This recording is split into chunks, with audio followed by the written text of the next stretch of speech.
À Node Cloud Academy, nous insistons toujours sur l'importance de l'apprentissage pratique et hier n'a pas fait exception. Nous avons eu l'incroyable opportunité de visiter le data center de notre compagnie mère à Chicago, une installation clé dans la gestion des infrastructures de données. 4 de nos étudiants les plus dévoués ont été sélectionnés pour cette expérience unique, où ils ont passé toute une journée à découvrir le fonctionnement d'un environnement de production. La journée a commencé tôt, avec l'arrivée de nos étudiants au data center, impatients mais aussi un peu nerveux face à ce qui les attendait. Après une vérification de sécurité rigoureuse, ils ont été présentés aux ingénieurs réseau qui gèrent l'environnement de production. Très vite, ils se sont retrouvés au cœur de l'action, observant le flux de données en temps réel, la maintenance des serveurs et les opérations de dépannage. Au fur et à mesure qu'ils progressaient dans les différentes sections de l'installation, des rangées de serveurs bourdonnant d'activité aux zones climatisées, assurant une performance optimale de l'équipement, nos étudiants ont pu entrevoir la complexité et la précision nécessaires à la gestion d'un data center. Ils n'étaient pas seulement spectateurs sous la supervision de professionnels, ils ont pu participer à des tâches mineures, ce qui leur a permis de mieux comprendre comment la théorie se traduit en réalité dans le monde de l'informatique. À la fin de la journée, les étudiants étaient remplis d'enthousiasme. Ils ont quitté le data center avec une nouvelle appréciation pour le rôle crucial de l'expérience pratique dans leur parcours en informatique. Chez Node Cloud Academy, nous croyons que les certifications sont importantes, mais c'est la formation pratique qui vous prépare véritablement à une carrière dans l'industrie. Ce n'est pas seulement une question d'obtenir des certificats, il s'agit d'être prêt pour le monde du travail et l'expérience d'hier a été un grand pas vers cet objectif. Restez connectés pour découvrir leur aventure dans un vlog à venir, une expérience captivante qui illustre parfaitement notre approche de l'apprentissage par la pratique.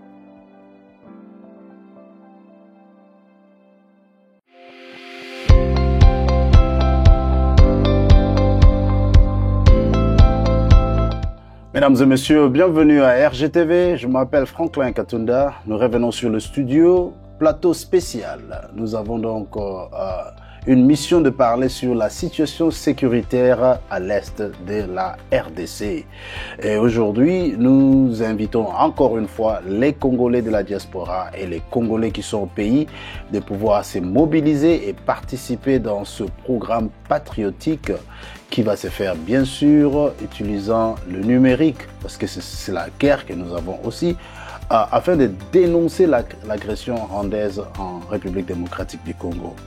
Et nous voulons aussi par là apporter nos idées et les actions concrètes qui peuvent permettre à ce que nous puissions soutenir nos FARDC, donc les forces de la République démocratique du Congo, et aussi supporter nos patriotes, les Wazalendo, et également se préparer à repousser l'ennemi au-delà des frontières de la République démocratique du Congo. Et nous savons qui a envahi la République démocratique du Congo. En ce moment, ce sont les RDF, les militaires de Rwanda Defense Forces qui sont dirigés par Paul Kagame.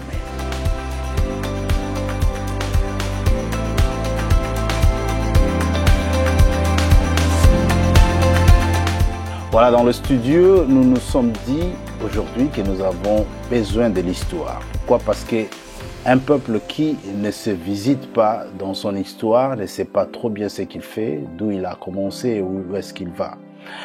La plupart de nos jeunes Congolais aujourd'hui savent que les conflits qui se passent au Congo a commencé avec peut-être Kabila ou l'arrivée des FDL, mais ils ne comprennent pas que ces choses avaient commencé avant. Nous allons aller un peu plus en arrière, à travers la période de Mobutu, la période de l'accession à l'indépendance, l'assassinat de Lumumba, et bien avant même, pendant la colonie belge, qu'est-ce qui s'est passé avec les Belges? Qu'est-ce qui s'est passé dans le territoire du Congo, Rwanda et Urundi? À l'époque, on appelait État indépendant du Congo. Qu'est-ce que le roi Léopold II a fait à l'époque? C'était déjà le génocide à l'époque. Alors tout ça, nous allons parler avec un invité que j'ai dans le studio, Monsieur Trésor Ngoyi. Bonjour. Bonjour, Monsieur Franklin. Comment vous allez? Je vais bien par la grâce de Dieu. Ah oui, vraiment, je suis très content de vous avoir dans le studio. Merci d'avoir répondu à l'invitation. Et bien entendu, on était ensemble à l'émission passée et on a vu l'importance de révisiter notre histoire, n'est-ce pas? Oui, oui. Dites-nous un peu, qu'est-ce que vous faites dans la vie ou qu'est-ce que vous avez fait comme études? D'abord, pour commencer, j'aimerais j'aimerais vous dire merci de m'avoir invité ici. On était là le samedi passé et aujourd'hui, vous avez trouvé c'est intéressant de me rappeler ici pour parler de l'histoire de la RDC. Moi, j'ai étudié ici, j'ai des bachelors. Les premiers bachelors, c'était en communication, journalisme. J'ai fini au fall décembre 2020. Et puis les deuxièmes bachelors, c'était en civil engineering. J'ai fini l'année passée au mois de mai. Yes, le bachelor de civil engineering. Civil? Civil engineering, ingénieur civil. Ah, l'ingénieur civil. Yeah, donc la construction. Ah, ok. Yes. Ah, ouais. Alors, donc, vous êtes dans tous les deux domaines, c'est bien. Yes, mais malheureusement, pour l'instant, je travaille dans les domaines de construction. Oui. Je fais la transportation, mais je sais que à la longue, je vais combiner tous les deux. Ouais, tout à fait, tout à fait. C'est une bonne chose. Alors, nous allons révisiter donc l'histoire du Congo. Est-ce qu'on peut commencer avec l'EIC? L'EIC, beaucoup de gens entendent parler de l'EIC, l'histoire de l'esclavage, les travaux forcés, le génocide par le roi belge. Qu'est-ce que vous en savez? Bon, pour commencer, en fait, je dois parler de l'Europe. À l'époque, l'Europe avait une crise là et tous les explorateurs cherchaient à voyager partout dans le monde pour chercher les minéraux, pour chercher, tu vois, pour essayer un peu de créer certaines entreprises. Et en Afrique, on avait quelqu'un bon nombre des explorateurs. Et au Congo, on avait les premiers explorateurs, c'était Diego Cao. Il était venu découvrir l'embouchure du fleuve Congo. Après lui, il y avait des Stanley. Il y avait, après un moment, comme... En fait, ils étaient payés par des gouvernements européens pour venir ils étaient payés par les gouvernements européens pour venir faire ces boulots. Et puis Stanley avait trouvé les Congos étaient vraiment différents par rapport à d'autres pays. Il est allé dire au roi belge de l'époque, Léopold II l'a envoyé, fait comme ça, fait comme... Et après ça, il y avait certains problèmes qui s'est passé en Europe. Ça voulait créer un peu de guerre entre les anglo-saxons, quelques Français, jusqu'à ce qu'ils se sont dit, OK, organisons la conférence de Berlin. Ils ont commencé la conférence de Berlin au mois de novembre 1884, au mois de février 1885. Ils ont appelé 14 pays européens. Il y avait la Russie, bon, pas seulement européen, il y avait l'Amérique, mais c'était dirigé par les Allemands. À l'époque, l'Allemagne était la grande puissance et la personne qui coordonnait tous ces travaux son nom c'était Otto von Bismarck. Quand il a commencé à partager le pays en Afrique, sans consulter les Africains, ils l'ont fait entre eux.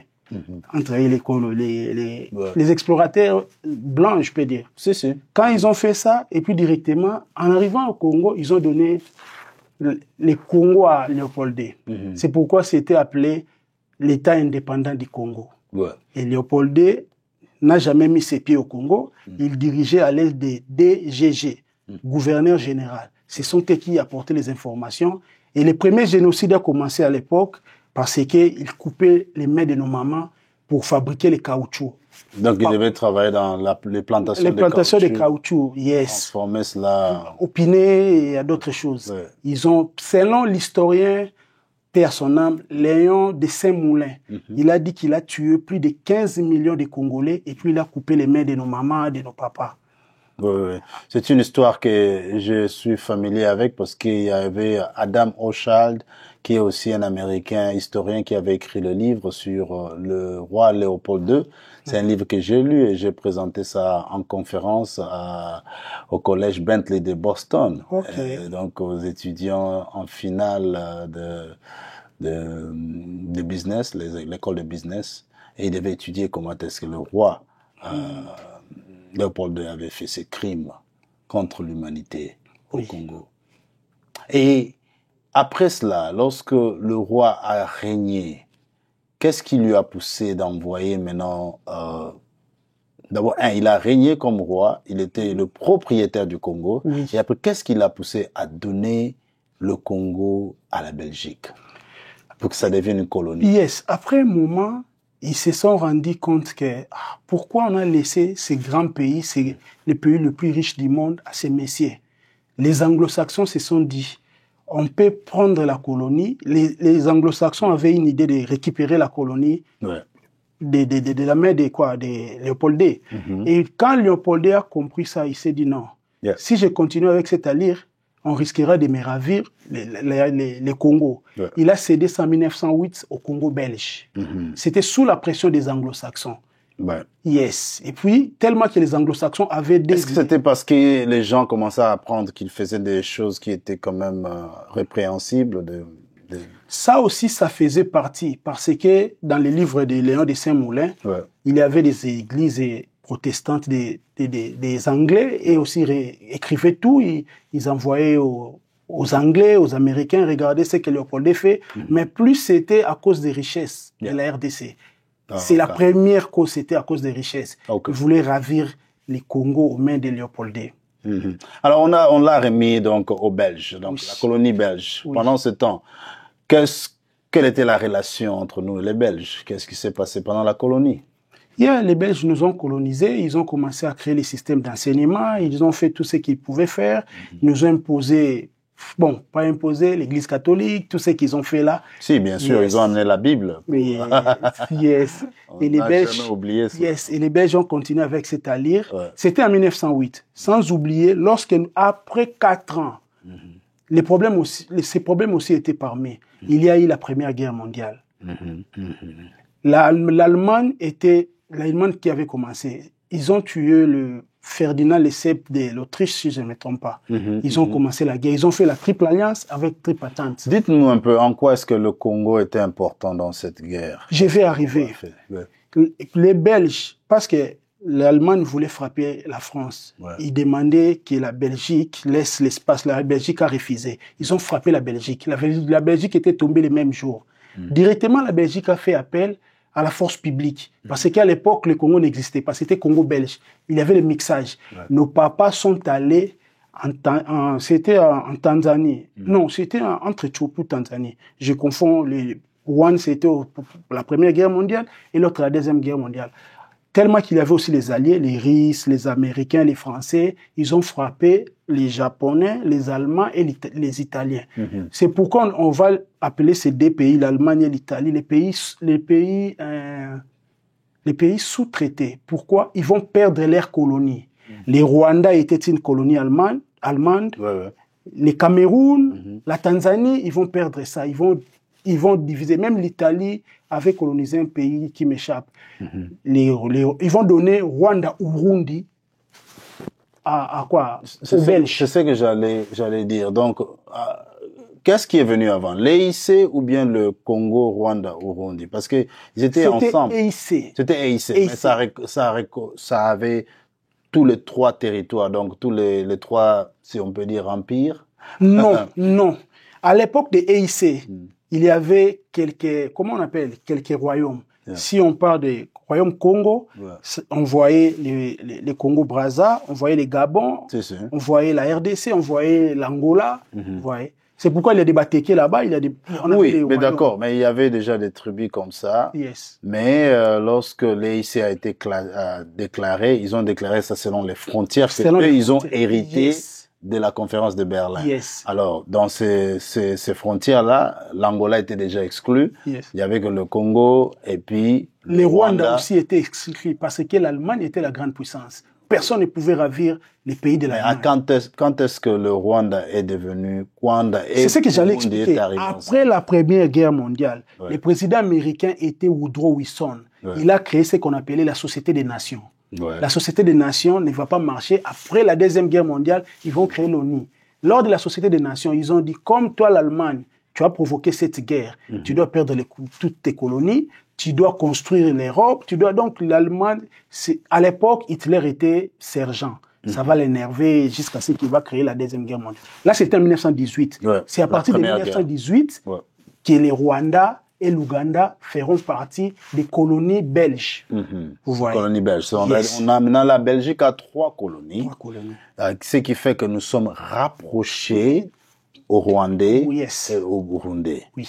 À cause de non seulement le fait qu'il y a des tribus qui existent depuis longtemps, avant même 1885, et ils vivaient ensemble. Voilà. Alors on avance. À cette époque-là, maintenant, les indépendances arrivent. Oui, non, avant ça, j'allais arriver. Les Belges nous ont dit, si vous nous aidez, on va vous accorder l'indépendance. Nos papas sont allés se battre. Si, Nos papas sont allés se battre en Éthiopie. Yeah. À l'époque, il y avait l'empereur El Selassie. El Selassie, on avait ravi le pays par les Italiens. Ouais. On a frappé les Italiens. C'est pourquoi ils ont donné le nom de Barumbu, de quelques avenirs de Barumbu. Basoko, Maenge, Ujiji, Tabora. Après ça, ils ont refusé de nous donner l'indépendance. Lorsqu'Hitler, avec le Troisième Reich, il est devenu président, il a instauré ce qu'il pouvait faire là, l'antisémitisme, everything, il a créé la guerre.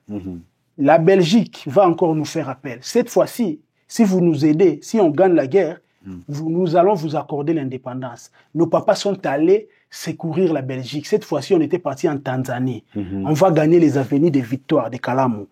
C'est là où se provient le nom de Victoire. On va gagner Assosa. Assosa, oui. Assosa, c'était Assosa, Gambela, Mariano, toutes ces avenirs-là.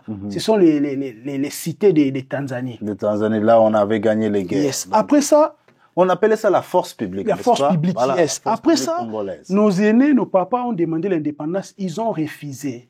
C'est en ce moment-là, comme il y a eu des vainqueurs de la guerre mondiale, les blocs de communisme, les soviétiques, les Russes, l'Ukraine et les blocs de capitalistes dirigés par les Américains, les Anglais, les Français. Ouais. Ils ont même divisé l'Allemagne. L'Allemagne de l'Est, l'Allemagne de l'Est et de l'Ouest. Ils ont commencé à nous dire, on veut que vous deveniez indépendants. C'est à ce moment-là qu'ils vont pousser le président. Ils sont allés à la conférence de Bandung en 1955. Ouais. Et puis en 1957, le Ghana prendra le pouvoir avec le président Kwame Nkrumah. Ouais. Il organise la conférence panafricaine d'Accra. Ouais. Il avait organisé cette conférence pour aider les pays africains à prendre l'indépendance. Yeah. C'est à partir de là, on a commencé à faire, nos papas ont commencé... Toujours pendant cette période-là. Yes. Essayons de mettre un peu dans le contexte Lumumba et les autres. Pendant que Kwame Nkrumah organisait déjà cette conférence-là. Et Lumumba, qu'est-ce qu'ils étaient? Lumumba faisait partie du MNC. Yeah. Lumumba n'était pas vraiment connu. Lumumba, son idée était, nous voulons que les Belges restent. Mais il s'est inspiré aussi de Kwame, n'est-ce pas? Yeah, je vais expliquer. Lui, il voulait que les Belges restent. Il ne voulait pas que les Belges partent, mais que nous ayons l'émancipation, les mêmes points d'égalité entre Belges et Congolais. Or, à l'époque, les Belges avaient peur de Kasavubu. Kasavubu devait voyager. Ils ont refusé que Kasavubu voyage. Ils se sont dit, si Kasavubu voyage, il cause avec le Kwame Nkrumah, il va nous chasser. Tant mieux qu'on laisse Gaston Diomi part. C'est pour cela que Gaston Diomi était parti et Lumumba était parti pour le compte de Gaston Diomi. Juste pour éclaircir, vous dites Gaston Diomi était parti à la conférence des panafricains d'Accra. Oui. Je vais expliquer une chose. À l'époque, les partis politiques, c'était sous les régions, les mouvements de tribalisme. Il y avait Abako, l'Alliance des Bakongo. Oui, il y avait MNC, c'était Mouvement National Congolais. Mais après, quand ils vont se diviser, je vais expliquer. Quand les partis seront divisés, il y aura Abakat, des gens de Katanga, il y aura Kalonji avec MNC de Baluba. Donc, yeah. Quand ils sont allés là-bas, ils se sont dit, OK, on a besoin d'une personne de Abako. Ils ont envoyé Gaston Diomi. Des MNC, ils ont envoyé Lumumba. C'est là où quand Lumumba cause avec les juristes Nyerere, il cause avec tous ces panafricanistes, ils se sont dit, toi, tu es comme ça, pourquoi? Il faut demander l'indépendance. Ils ont influencé Lumumba. Au retour de Lumumba, les Belges ont dit, personne ne va parler. Lumumba a pris la parole à parler. Personne ne va parler le jour où il s'était retrouvé dans l'hémicycle du Palais de la Nation. Oui, lui, il a parlé. L'indépendance, quiconque la voudrait, prépare la métropole. Et puis, on doit arrêter. Ça crée maintenant la polémique entre la BACO et MNC. Vous voyez, MNC maintenant commence à prendre de la popularité. Kasavubu, toi aussi, tu dois parler comment on dit? Tu dois faire ton meeting. Kasavubu devait faire les meetings au palais, au stade Tata Raphaël. Et les jours-là, c'était lors des matchs de Vita avec Mikano, une équipe de la compagnie aérienne belge. Les Belges ont refusé. C'est là où les désordres ont commencé. Le 4 janvier 1959, martyr de l'indépendance. 4 janvier 1959. Quand les gens étaient morts et la communauté internationale a parlé de ça, les Russes aussi nous ont soutenus. C'est pourquoi Antoine Gizenga avait fait un discours là-bas. Et les Belges seront obligés d'organiser la conférence table ronde à Bruxelles. C'est à partir des tables rondes qu'ils ont parlé de l'indépendance. Mais quand ils ont invité alors tous les acteurs politiques congolais à y aller. Alors, on reste un peu dans le cadre, là, parce que ce que nous essayons de faire, c'est de remonter dans l'histoire et arriver à comprendre pourquoi est-ce que nous sommes si proches des Rwandais et des Ougandais et qu'est-ce qui nous a amené à être là où nous sommes maintenant aujourd'hui. Avec l'avènement de ce qui s'est passé, Lumumba, évidemment, ne s'est pas bien entendu avec Kasavubu. Oui. On essaie un peu de sauter la partie de l'indépendance parce que tout le monde se rappelle de ça. Oui. Et Lumumba a été pris en guet-apens et puis on l'a emprisonné jusqu'au moment où on l'a tué. Mais surtout, nous devons, pour le besoin d'histoire, dire que le fait que Kasavubu avait un secrétaire à la présidence qui était un militaire et c'était le lieutenant Mobutu. À l'époque. Mobutu a été promu à un grade un peu élevé dans l'armée et puis à ce moment-là, il a trouvé un moyen de neutraliser à cause de ce que les deux ne fonctionnaient pas bien. Le président avait le problème avec le premier ministre et ils s'entendaient pas. Alors, il les a tous maîtrisés tous les deux et il a pris le pouvoir.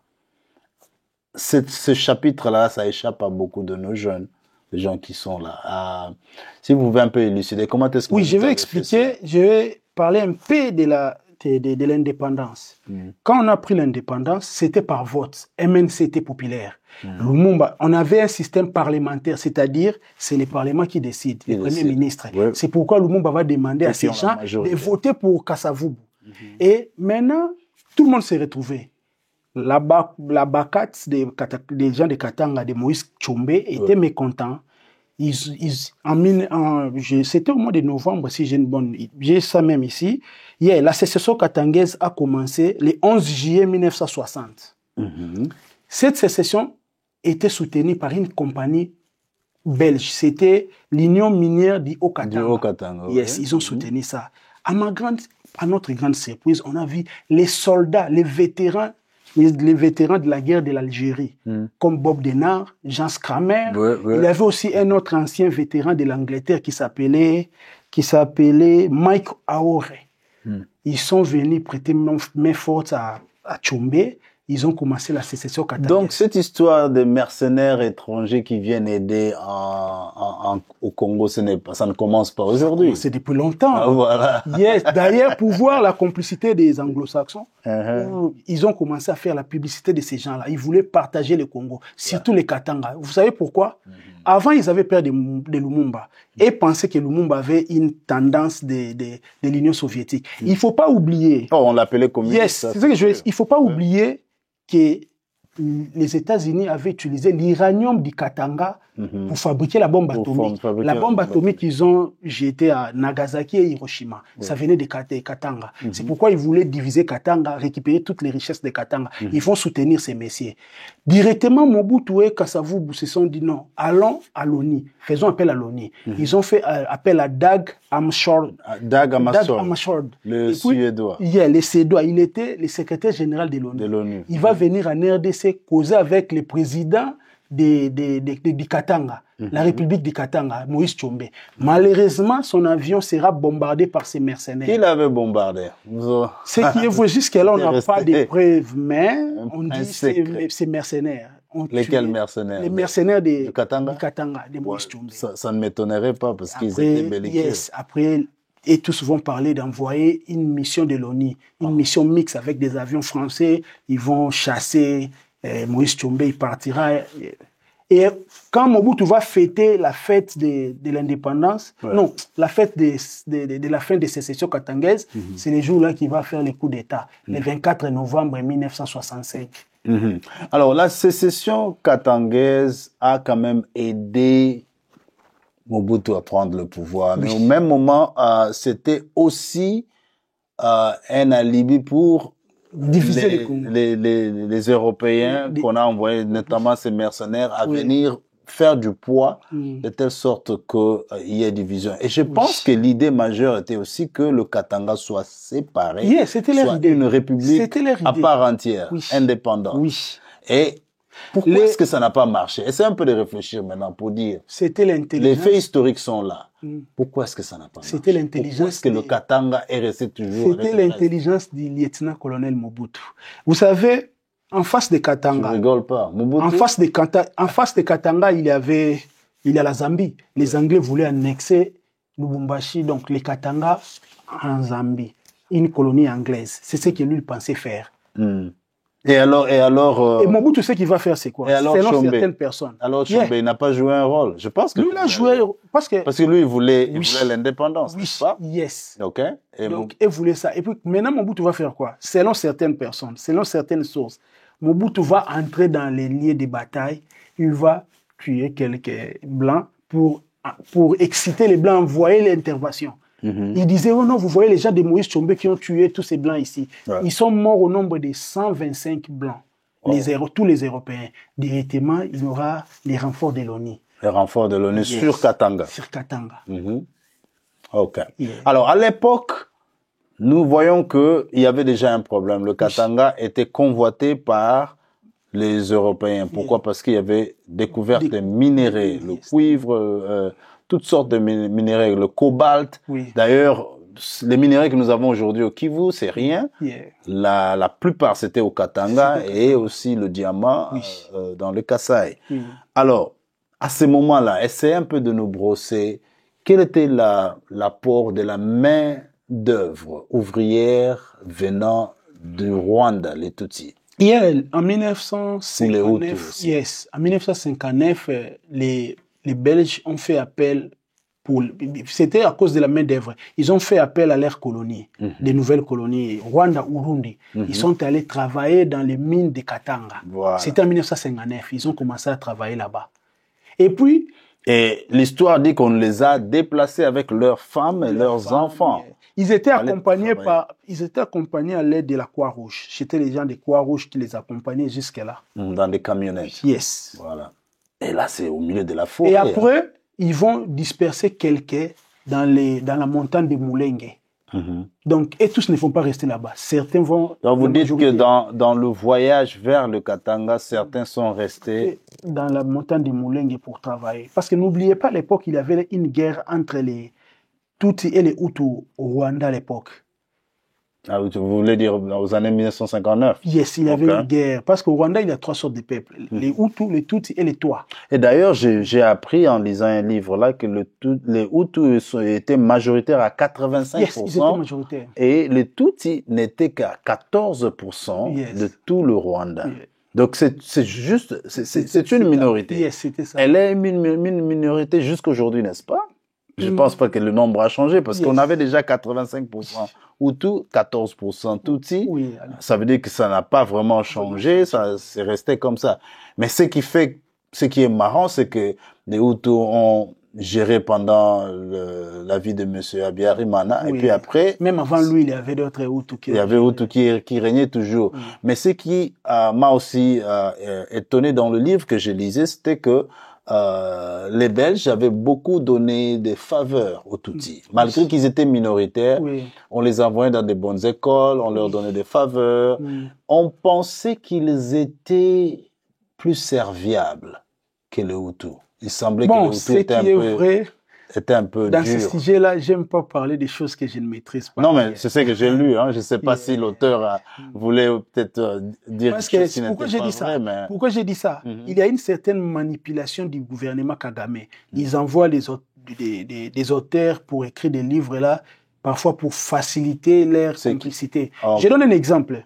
L'ONU a écrit, je vais arriver, l'ONU a écrit les rapports mapping. Les Congo, docteur Denis Mukwege a toujours milité pour l'application des rapports mapping. Parce qu'il demandait le tribunal international pour la RDC.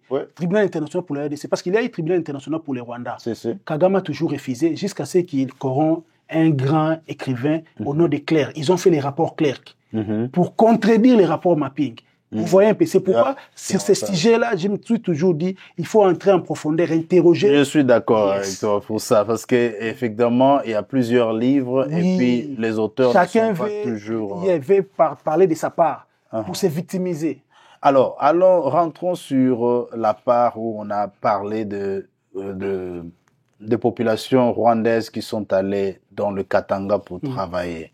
Et ça s'est arrêté là et non, ils ont travaillé. Ils étaient répartis ou ils sont toujours restés là-bas? Ils étaient restés là-bas, ils ont travaillé, ils ont fini leurs études. Après un moment... On a eu l'indépendance. Après, on a eu l'indépendance, ils continuent à étudier là-bas. Oh, évidemment, en 1965, Mobutu a aussi pris certains au pouvoir. J'allais parler. Il y a eu un moment, les Belges ont commencé à faire pression sur Mobutu. Pas seulement les Belges, tous les Occidentaux, de travailler avec quelqu'un, Hutu et Tutsi. C'est en ces moments-là que Mobutu va travailler avec Bisengimana. Bisengimana était Tutsi. Il y avait aussi d'autres noms, on priait avec les Rwakabuba. Lui, il était Hutu. Le Rwakabuba, on priait avec... Donc, lui, il était Hutu. Donc, ils ont imposé à Mobutu à travailler avec tous ces gens-là. Oui. Or, et puis, ils ont dit à Mobutu, nous voulons que Rwakabuba... Non, nous voulons que Bisengimana soit ton conseiller. C'était le début de l'infiltration. Ouais, parce que Bisengimana était le chef de cabinet du président de la République. Et puis, il va influencer à Mobutu de donner la nationalité aux Tutsis. Mobutu a donné la nationalité à tous les Tutsis. Après un moment, il a fait sortir un autre retrait, c'est quoi? Non, il a fait l'ordonnance. L'ordonnance pour récupérer les nationalités. Il dit non, la nationalité ne se donne pas par masse, c'est individuel. Si quelqu'un est né sur la terre congolaise, alors... On avait trois sortes de nationalités à l'époque. On avait ce qu'on appelle Ius Soli, les droits des sols. Ius Sanguinis, les droits du sang. Et puis, la naturalisation pour ceux qui veulent, comment on appelle ça?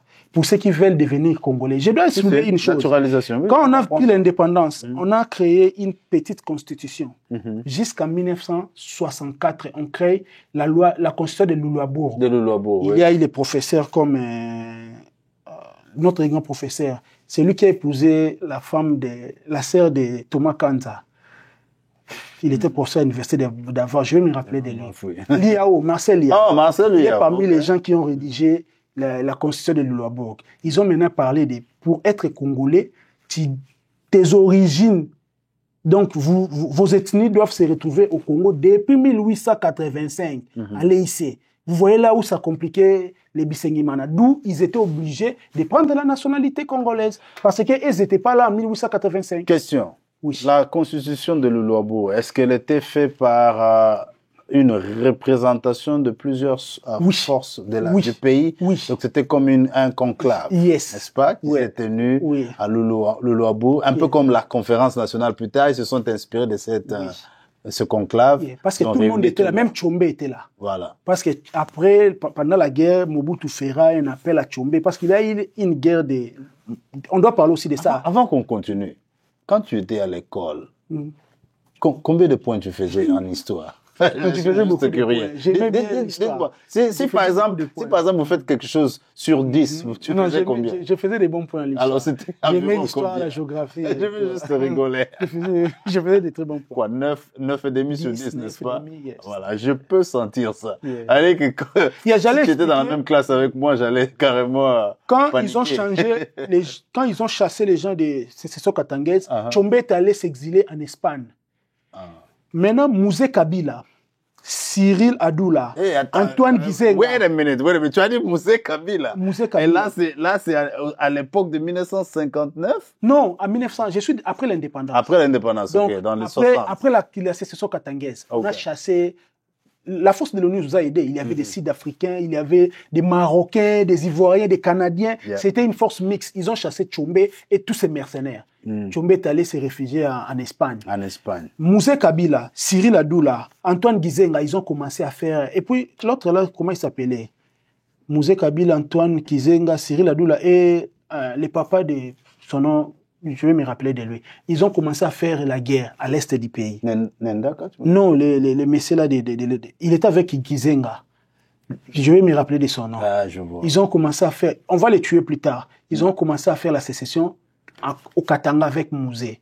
Ils ont commencé la sécession, ils ont pris quelques places. Mobutu sait s'inspirer. On n'a pas une très bonne armée. Faisons appel à Moïse Tshombe. Il peut faire appel à ses amis mercenaires. Moïse Tshombe est devenu premier ministre. Il a fait appel à ses mercenaires. Ils ont chassé les Mouzé Kabila. Et les messieurs là vont partir. Et là, Moïse Tshombe revenait de l'Espagne? De l'Espagne. Ouais.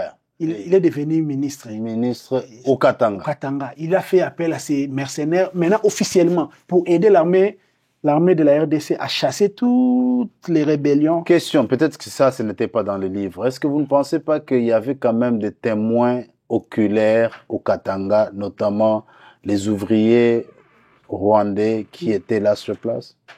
Quel est le rôle qu'ils ont joué dans tout ça? Dans la guerre, là. Non, non, pas dans la guerre, mais juste le fait qu'ils étaient dans l'appareil. Mais à l'époque, ils n'avaient pas vraiment de l'impact. Ils étaient comme des... Ils regardaient, ils voyaient, il y a des étudiants, ils voyaient comme tout le monde. Parce qu'il ne faut pas oublier, au Congo, nous sommes un peuple, nous recevons tout le monde. Nous ne sommes pas xénophobes. Vous verrez même, on a étudié avec les Ndingari. Oh, les Ndingari, ceux qui venaient des Sénégalais, les Sénégalais. On a étudié même avec les Zombo. Ouais. Tellement qu'eux se considèrent congolais, on n'a jamais eu les problèmes avec eux. Yeah. On a eu seulement les problèmes avec nos amis, là, tout est parce qu'eux voulaient se faire appeler Rwandais.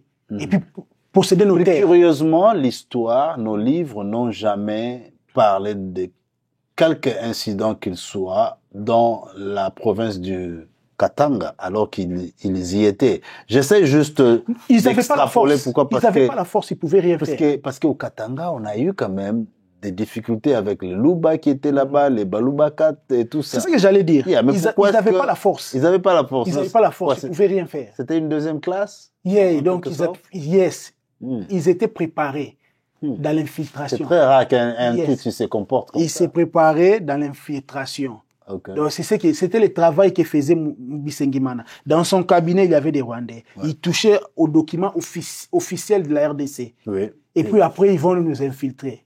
Vous voyez. Et je sais que j'allais dire quoi. Quand Mobutu voulait fêter, Mobutu a pris le pouvoir, directement Tshomba a fui. Il a fait son deuxième exil en Espagne. Il sera même condamné par contumace de la RDC par rapport à tout ce qu'il avait fait. Ouais. Mobutu voulait régner seul. Et Mobutu a continué à régner. Et ce que je veux expliquer, c'est quoi?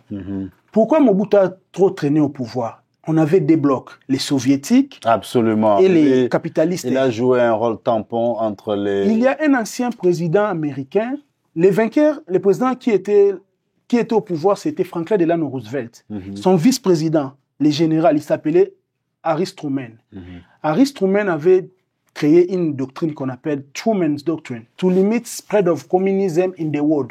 Partout où il y a le communisme, on doit fragiliser ça. Et maintenant, comme le mouvement de communisme s'est propagé dans l'Afrique centrale, on a utilisé Mobutu comme agent des ISA pour empêcher tous ces gens. Pour empêcher cela. Notamment empêcher Lumumba qui était en ascension, qui était premier ministre. Pas seulement Lumumba, partout, même en Rwanda, en Angola, partout là, c'était son rôle. C'est pourquoi il a même créé les guerres au Nida, avant même Savimbi. Il soutenait, j'ai oublié son nom, le monsieur là. Augusto là-bas. Augusto Neto, j'ai cherché son nom. Mobutu le soutenait. Ouais. Parce que au début, Santos, avec son mouvement, ils étaient un peu tendatistes vers le communisme. C'est pourquoi il ne voulait pas, il créait toutes ces guerres-là. Mais après, il a fait le revers, il a soutenu Savimbi. C'est ça que je veux expliquer. Il était plus aligné avec... Lui aussi, suite à la folie du pouvoir, il pensait que non, comme je suis là, je suis ami des Américains. Ouais. Il a oublié que lorsqu'il y a eu chute des murs de Berlin, c'était en 1989. La chute des murs de Berlin et puis l'Allemagne, il y a eu unification de l'Allemagne. L'IRSS a accepté qu'il a perdu la guerre. La guerre, ouais. Même Francis Fukuyama, un des écrivains américains, écrit le nouvel ordre mondial, l'Amérique va régner comme un seul maître. C'est à ce moment-là l'Amérique commence à mettre la pression sur Mobutu. Nous voulons qu'il y ait multipartisme, la démocratisation au Congo. Les 29, je pense le 29 avril 1990, il va parler de comprenez mon émotion, il va pleurer. Avant qu'on arrive là, j'aimerais que on s'attarde un peu, mesdames et messieurs, nous sommes là en pleine histoire. Je suis très content que nous avons notre frère ici, Trésor Ngoï, en train de nous donner une très bonne historique de ce qui s'est passé au Congo. Les tares que nous avons aujourd'hui, ça n'a pas commencé seulement hier. Ça n'a pas commencé avec Félix ni avec Kabila Joseph. Ça a commencé il y a longtemps et il y a beaucoup d'éléments. D'ailleurs, là, on est en train d'y aller vite, hein, et on ne traîne pas sur certains détails, mais il y a eu beaucoup. J'aimerais qu'on parle de Mobutu, la guerre de Kolwezi, la guerre de Lumumba. Très important. Pourquoi? Parce que ça montre comment est-ce que le Congo a été attaqué de l'extérieur, parfois utilisant les rebelles de nos propres frères pour pouvoir séparer le Katanga du reste? C'est une très bonne question. Katanga était riche. J'ai beaucoup aimé cette question. Pourquoi? La réponse que je vais faire sortir va nous aider à comprendre l'AFDEL. Allons-y. Quand les mercenaires de Tchombe nous ont aidés à chasser les rebelles, Cyril Adoula, Mouzé Kabila et les Congo, Mouzé Kabila s'est allé se réfugier en Tanzanie. Ouais. C'est là où il a commencé son maquis. Lorsqu'il a voyagé en Algérie, il s'est rencontré avec Che Guevara. Il était communiste, n'est-ce pas? Oui, tu as besoin d'aide, je vais t'envoyer 129 Kibens noirs. Ils vont t'aider. Ce sont les Kibens là, avec les maquisards des musées qui ont attaqué Kolwezi. C'était en 1978. Une question de curiosité. Oui. Pourquoi est-ce que Mouzé était communiste et les Américains l'ont laissé faire la marche jusqu'à Kinshasa? Je vais arriver. Non, mais juste par rapport à l'alignement politique, pourquoi est-ce qu'on l'a laissé? Pourquoi est-ce que les démocrates l'ont laissé faire? Les Américains, l'autre fois j'avais expliqué, le président général de Gaulle disait, les pays ne sont pas amis. Il y a que les intérêts qui sont amis. Donc ils ont trouvé que à cause des intérêts, on le prend quand même. J'ai donné même l'exemple. J'ai donné même l'exemple l'autre fois de l'Iran. Ils ont utilisé l'Iran pour affaiblir l'Irak de Saddam Hussein. Ouais. Les Américains sont comme ça. Ouais. Les Américains voulaient venir à Kinshasa avec les Rwandais, l'AFDEL, pour partager les Congo, à propos de l'accord de l'Émirat. L'AFDEL a commencé avec 3 personnes. André Kissa Sengandu, Deogracias Bouguera, et puis Massassou. Mouzé n'était pas là. Et maintenant, quand ils ont commencé, ils se sont rendus compte, si on vient à Kinshasa, les gens ne vont pas nous accepter parce qu'on ne nous connaît pas. Allons chercher quelqu'un qui est connu chez les Congolais. Avec lui... Et il parlait même pas lingala. Oui, avec lui, les gens verront... Avec lui, les gens verront que sinon, c'est une liste des Congolais. C'est pourquoi les Américains feront appel à l'ancien président tanzanien, Julius Nyerere. Tu as un maquisard chez toi. Mouzé, ils appellent Mouzé. En 1996, Mouzé signe les accords de l'Émirat pour céder Nord Kivu et Sud Kivu aux mains des Rwandais. Ils ont commencé la marche. Ils vont commencer la marche. Vous allez même voir qu'il y a un moment... Pour céder Nord Kivu et Sud Kivu. Pour créer l'État indépendant de Kivu. C'est écrit dans l'accord de l'Émirat. Dans l'accord de l'Émirat de 1996. J'ai eu la grâce de lire le livre de Moïse Kongolo. Pourquoi? Ma part de vérité. Il a expliqué ça sous une autre forme. Pourquoi est-ce que l'accord de l'Émirat a été signé en 1996? Juste quelques temps après le génocide. Quelques temps après le génocide rwandais. Pourquoi? Mouzé était sous l'ivresse. En fait, les Américains avaient déjà un plan. Lors des nouvelles ère mondiale, ils ont compris que dans les jours à venir, ce que j'aime avec les Américains, ils font la politique de prévention. Nous sommes en 2025 et voient déjà dans 2030, 2035, on aura affaire au car électrique. Et voient comme ça, ils projettent. Qu'est-ce qu'on peut faire? C'est à partir de là, ils vont jouer léger. Ils ont compris qu'on aura besoin de smartphones. On aura besoin de coltans. Mobutu est très fort. Si on les laisse là-bas, il ne va pas nous faciliter la tâche. Allons détruire, accomplissons nos projets. J'aimerais quand même essayer un peu d'établir la corrélation entre le fait que les Occidentaux voulaient se débarrasser de Mobutu, qui était leur partenaire dans l'ex-EIC. Non, attendez d'abord. Dans l'ex-EIC, ils veulent se débarrasser de lui, mais au même moment, il y a eu génocide au Rwanda. J'aimerais qu'on fasse une corrélation entre ces deux événements-là, très importants, pour qu'on se retrouve là où nous sommes. Je vais expliquer. Ils ont parlé à Juvenal Habyarimana. Tu es pire petit de Mobutu. Nous voulons que tu fasses ces jets-là. Donc Juvenal Habyarimana, ancien président du Rwanda. Voilà. J'insiste pour que mon audience comprenne de quoi on parle. Le président Juvenal Habyarimana, qui était président Hutu, mais qui régnait à la tête de Rwanda, était le coffee boy, ou petit à confiance du président Mobutu. Voilà, on continue. Parce que vous savez pourquoi? Quand il a refusé, la guerre commence à éclater au Rwanda. Il y avait quelque chose là. Oh non, il faut créer une unité entre Tutsi et Hutu. Il fera appel à tous les Tutsis. Il ne faut pas oublier, Paul Kagame a fait sa formation militaire ici aux IETA en tant qu'un ranger. Ils étaient formés en Ouganda. Mais il était d'abord formé dans l'opposition en Ouganda. Oui. Il va faire, donc, sous l'impulsion des Occidentaux, on a besoin de dialogue inclusif au Rwanda. Ils vont faire ça.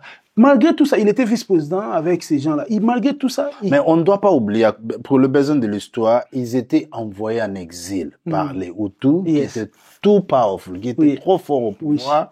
Alors, ils avaient commencé à faire une politique d'exclusion. Oui. Et les Tutsis ont quitté, ils ont migré jusqu'en Ouganda. Oui. Et là, ils sont pas restés comme des gens sains. Ils ont commencé à se préparer pour revenir, reprendre le pouvoir dans leur pays d'origine. Alors, il y a eu des accords, les premiers accords d'Arusha. Qui sont les Occidentaux qui les ont aidés à cette époque? Les Anglo-Saxons. Lesquels, précisément? On veut le nom. Les Anglais, les Américains et quelques Israéliens aussi. Est-ce que c'est la raison pour laquelle aujourd'hui Rwanda a épousé les Anglais plus que les autres?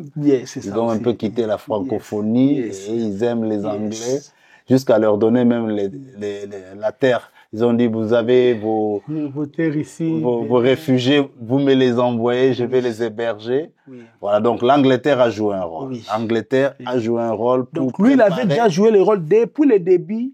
J'ai expliqué ça. Quand Léopoldé avait pris, l'Angleterre voulait ravir Congo des mains de Léopoldé. J'ai expliqué ça au début. Donc, ils ont continué avec leur projet. Ouais. Ils vont faire l'union, les gouvernements d'union nationale.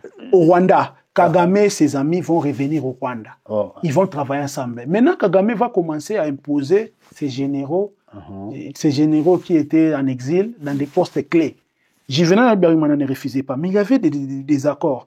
Juvenal Habyarimana a appelé Mobutu, il lui a dit, allons faire l'accord d'Arusha. C'était en Tanzanie. Mobutu n'a pas voulu partir. Il n'est pas parti parce que l'avion devait être piégé. Oui. Et puis, Cyprien Taramira, l'ancien président du Burundi, il avait son avion. À la dernière minute, son avion ne marchait plus. Qu'est-ce qui s'est passé? Oh non, ton avion est tombé en panne. Oh, il est bon. Après, il va se dire bon, allons, je vais monter dans les Falcon 50 du président rwandais. Du président Habyarimana. Ils sont allés là-bas et dans leur retour, selon quelques sources, même Charles en a parlé. Le livre de Charles on a dit qu'on avait tiré sur eux. Il y avait que des gens des FPR, le Front Patriotique Rwandais. Armée Patriotique Rwandaise. On appelle ça APR. Il y avait que les gens des APR qui pouvaient tirer les missiles sol-air. Ce sont eux qui maîtrisaient la technologie. Ils ont tiré les premiers missiles, ça n'a pas marché. Et les deuxièmes missiles, quand les pilotes français... Juste question de curiosité. À l'époque où eux, ils avaient déjà des missiles sol-air et ils pouvaient tirer sur l'avion, les FAZ, les forces armées aéroises de Mobutu, ils en avaient aussi des missiles comme ça, n'est-ce pas? Je pense bien. Ouais. Oui. Parce qu'on a fait la guerre à Moba, on a fait la guerre à Kolwezi. Oui. On utilisait aussi les missiles. Oui. Ok, c'était juste une parenthèse. On utilisait aussi. Donc, on avait aussi des mirages des Français, là. Voilà, on avait des mirages des Français, parce que les Français sont venus nous aider à Kolwezi pour, effectivement, libérer la ville qui était occupée par des rebelles. Voilà, en 1994 ou 94 chez les Français, quand ils vont tirer pour la deuxième fois et les missiles va tuer tous ces... Il y avait 12 membres de l'équipage, 3 Français, pilotes, copilotes et l'autre là, les mécaniciens. Et les autres 9 personnes qui marchaient avec les 2 présidents. Et tous sont morts. Alors les Français étaient frustrés le fait que leurs pilotes sont morts dans cet avion. Le problème qui s'est passé aussi, c'est qu'on n'a pas pu poser le doigt sur la personne qui a commandité. C'est pourquoi la France va faire appel à je peux dire quoi, à l'ONU. Il faut envoyer une opération là-bas pour éviter les massacres. Ils vont faire ce qu'on appelle l'opération turquoise. Il y aura des Canadiens, il y aura... Comme le projet était d'envahir le Congo. Les Américains, ça Charles en a témoigné, il semblerait, il a pris ça chez Cynthia Anne Makini. Cynthia Anne Makini, elle fit l'envoyé spécial de Bill Clinton dans les régions du Grand Lac. C'est elle qui lui a dit, bon, l'Amérique a fait appel au Conseil de sécurité des Nations Unies. Oh, c'est la France qui occasionne tout ça. S'il y a génocide, c'est à cause de la France et les Canadiens, tous ces gens qui se trouvent. Oh non, ils doivent rentrer. Et maintenant, colonel Jean-Luc Marshall, c'est lui qui coordonnait l'opération turquoise. Il a causé avec Charles Onana comme ça. Il a dit à Charles Onana, moi j'ai posé la question, si nous partons, qui vont nous remplacer? Il dit, oh non, nous-mêmes, nous savons ce que nous allons faire. Et quand les génocides ont commencé, ils ont fermé la frontière entre le Rwanda et la Tanzanie, ils ont fermé toutes les frontières. Ils ont seulement laissé les couloirs en RDC pour justifier ce qu'ils vont faire plus tard. Mais c'était quelque chose que ça faisait partie du plan de l'opération turquoise. Oui. On a amené donc un plan bien monté. Voilà, on les a amenés au Congo. Oui. Nous sommes maintenant en 1996. Mobutu va refuser d'ouvrir les frontières. Là, j'ai suivi ça à la télé, c'est Ken Gwadondo qui a dit ça. Mobutu a dit non, je ne vais pas ouvrir. L'ONU a dit pourquoi tu refuses?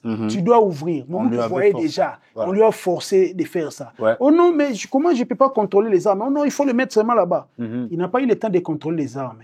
Maintenant, après, je vais expliquer ça à la deuxième partie de l'autre émission que nous allons faire. Mobutu, Kagame va justifier son invasion au Congo. Il va dire, oh non, les Hutus là qui étaient partis avec les armes, hein, ils rentrent pour faire des incursions au pays. Nous allons entrer au Congo pour détruire ces gens-là, jusqu'à ce qu'ils vont chasser Mobutu. Et là, il fait la première incursion en 1996. Yes. Il viole le territoire congolais pour la première fois. Il viole la Convention de Vienne. Voilà. La Convention de Vienne, dans le chapitre 1, article 46, il parle de l'intégrité territoriale de chaque pays. De chaque pays du monde, voilà. Et lui, il s'intègre au niveau de Kivu. Il va là-bas à la poursuite des FDLR. Et il y a eu des camps de réfugiés où beaucoup de gens sont morts. Il y avait des massacres terribles. Aujourd'hui, nous parlons des massacres. À cette époque-là, il y en avait eu. Il y en avait. On a tué beaucoup de Rwandais Hutus. Beaucoup de Congolais autochtones qui habitaient là-bas au Kivu, on les a tués sans merci. Plus de 6 millions, selon les rapports des HCR, j'ai oublié les mois, de 2006. Quand on parle de génocide, on parle de génocide du Rwanda en 1914, on ne le dénie pas, on sait que c'était un génocide affreux. Et celui qui a pris place aussi au Congo en 1996 était alors trop mauvais. Vous ne pouvez même pas essayer de vous rappeler. Mais tous les deux, c'était des génocides. Oui. Et il y avait responsabilité dans les deux camps des Rwandais. Toujours pas des Congolais mêlés là-dedans. C'était les Hutus qui ont commencé et les Tutsis qui ont répliqué quand ils sont entrés au Congo. Ils ont violé les territoires congolais en poursuivant les Hutus et ils les ont massacrés sérieusement. Alors, à cette époque-là, la responsabilité de la communauté internationale aussi est à déterminer parce qu'ils ont laissé les Hutus massacrer les gens en 1994 à Kigali, dans les environs, dans les collines, partout là. Et ils ont aussi laissé les Tutsis prendre la revanche sur le territoire congolais, dans les Kivu, sans rien dire. Ou alors en tergiversant. C'était leur plan. Pourquoi? Vous verrez que quand il commence à attaquer Kisangani, Ken Gwadondo disait Kisangani ne va pas tomber. Kisangani ne va pas tomber. La force aérienne zaïroise s'est trouvée à Kisangani. Ken Gwadondo disait quand l'AFDEL venait, l'AFDEL n'avait pas d'avion. Mais à notre grande surprise, il y avait un avion qui bombardait nos forces. D'où venait cet avion? Ken Gwadondo a dit seulement, question mark, tous les Congolais, c'est une question qu'on doit se poser. D'où venait cet avion-là qui bombardait nos forces aériennes? Parce que Kisangani était tombé d'une façon là on ne pouvait pas imaginer. Ken Gwadondo a dit, les jours vous allez comprendre que Kisangani était tombé, il y avait un avion qui bombardait. C'est les jours-là que vous allez comprendre qui était derrière les Rwandais. On va aller faire des recherches là-dessus. On va revenir à la deuxième partie de cette émission où on continuera de parler donc de ce qui s'est fait après, ce qui est arrivé après. Donc, je dirais l'infiltration des gens de Musée, les FDL, comment ils sont allés en 1997 de là jusqu'à Kinshasa, la prise du pouvoir, le règne, les gens qu'il avait amenés avec lui qui étaient des citoyens rwandais et certains parmi lesquels ont fait un complot l'ont tué et ainsi de suite jusqu'à ce qu'on est arrivé à l'accord avec la CNDP qui aujourd'hui nous a créé des problèmes, accord signé par un de nos ministres congolais, monsieur Raymond Chibanda, qui porte maintenant aujourd'hui la responsabilité d'avoir mis sur papier ce que Kabila avait voulu faire avec Kagame. Donc il y a beaucoup à décortiquer là-dedans, et alors nous réservons cela, mesdames et messieurs, pour la prochaine émission que nous aurons avec notre frère Trésor Ngoï. En tout cas, félicitations. Merci beaucoup. Je ne veux même pas aller trop loin pour essayer de savoir quel âge vous avez maintenant, mais ça montre que vous êtes toujours jeune, vous êtes encore dans cette génération-là des jeunes qui continuent d'apprendre, oui. Mais la matière grise, il y en a. Oui. Vous avez vraiment beaucoup à je me documente beaucoup, vous. Souvent je lis. Vous continuez de lire, n'est-ce pas? Charles Onana, ce qui veut aussi comprendre l'histoire, comment les choses se passent. Voilà. Donc vous pouvez vous le procurer et vous lisez comme ça combien de livres par mois? Bon, ça dépend. Ce qui est vrai, ça dépend. Si j'ai les vagues, j'ai pris les vagues du boulot et je peux prendre un mois. Je lis, mais ça dépend. Même des semaines, je peux finir et puis j'entre un autre livre. C'est ce que je fais souvent. Mesdames et messieurs, il y a une raison pour laquelle on a invité Trésor Ngoï. J'ai dû avoir le flair de voir que c'est quelqu'un qui connaissait l'histoire, juste en causant avec lui. Et la raison pour laquelle on le fait comme ça, c'est parce que nous devons reconnaître une chose. La jeunesse d'aujourd'hui ne lit pas, à notre honte, on doit le dire.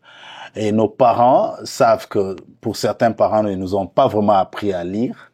Et ça dépend aussi de la conjoncture à l'époque, quand ils nous mettaient au monde ou quand ils s'occupaient de nous à l'âge scolaire.